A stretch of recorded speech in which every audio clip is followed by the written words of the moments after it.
All right, another thing that I wanted to show you all is how to get set up for Kahoot.it. So there's supposed to be a way that you can hit this Alt button and this bracket on the Chromebook to be able to separate these screens. It does not work on the MacBook Air. I have a different computer than what your students have at home, but that might work on yours, so that's something that you can give a try.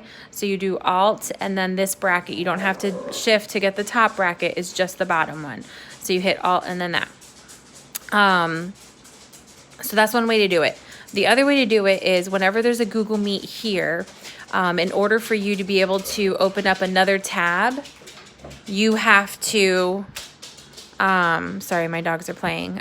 You have to open up another tab in order to be able to do something on a different screen and not end up being kicked out of the Google Meet that your student is on. So here it is up on your screen. I have it open a new tab by hitting that plus sign.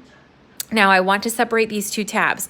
If the Alt bracket does not work, then something else that you can do is you click here on the mouse pad, and then I'm having to do it with just one hand because I'm holding the other one with the camera, but I'm holding the camera with the other one.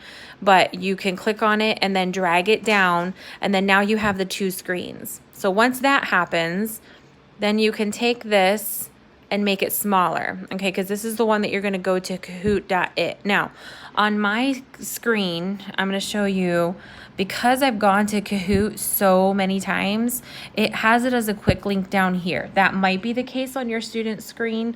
After a while, it might not quite yet, but these are all the places that I go frequently. So here's Play Kahoot, and that'll allow you to enter the PIN. If it doesn't have that, then you're just gonna type Kahoot.it there in where the URL goes. Okay, so you've got the lock there. You're gonna type in Kahoot.it. So I'll show you. I'll open a new tab. I'm gonna type Kahoot. Well, it's gonna bring it up because I've gone there so many times, but Kahoot.it, and then once you hit that, it's again going to bring up that where you can enter the game pin. Okay, so the reason why you have to make this screen smaller is because your student's going to have to be able to see my screen behind it. Okay, so they're going to make, you can make this as small as you need to, and I'm going to show you an example of how to do that. Okay, so then on this one, I'm also going to do the same thing.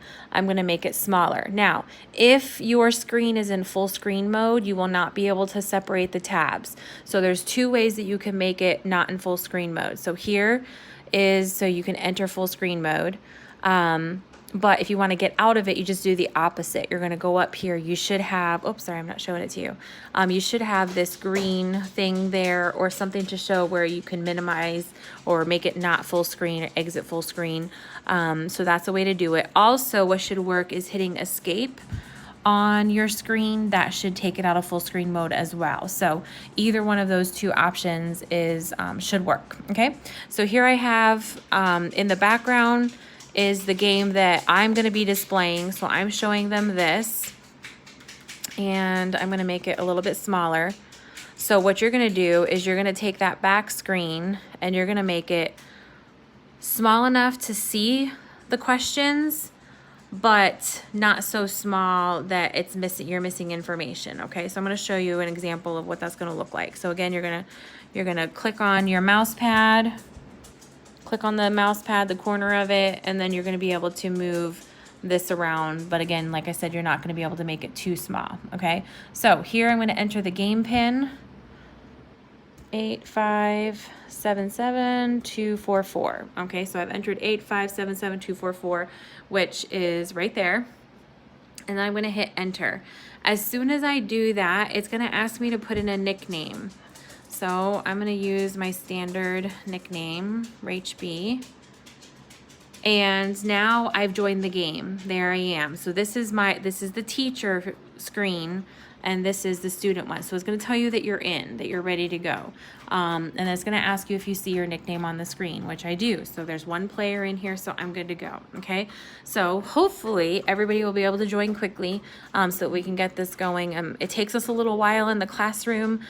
Just hoping that as time goes by, I'll be able to do it more quickly. So again, as I said before, this screen, just you can make it as small as you need to. There's going to be a point where it's not going to let you make it any smaller.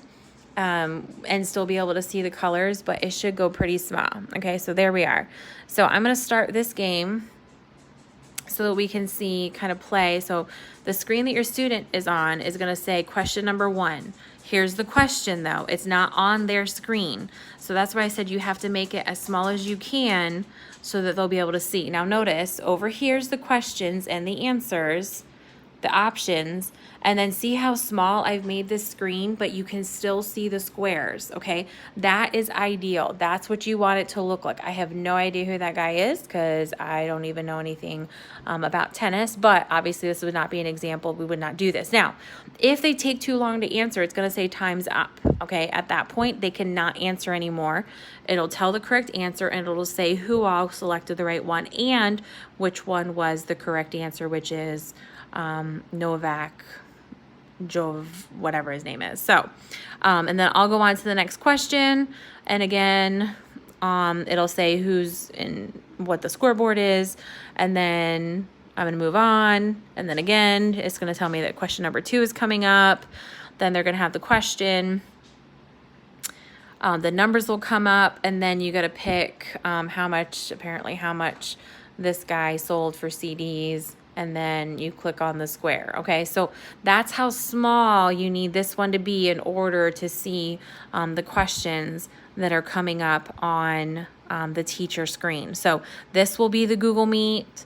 This one over here will be where the student is answering the questions. I'm hoping that this video helped a little bit. I hope you're able to see things pretty well, pretty clearly. If for whatever reason we've started playing and your students a little bit later and joining, on the bottom of this screen is going to show, so my screen is going to show the pin at the bottom, and I always leave the game open so that people can join, even if they're later.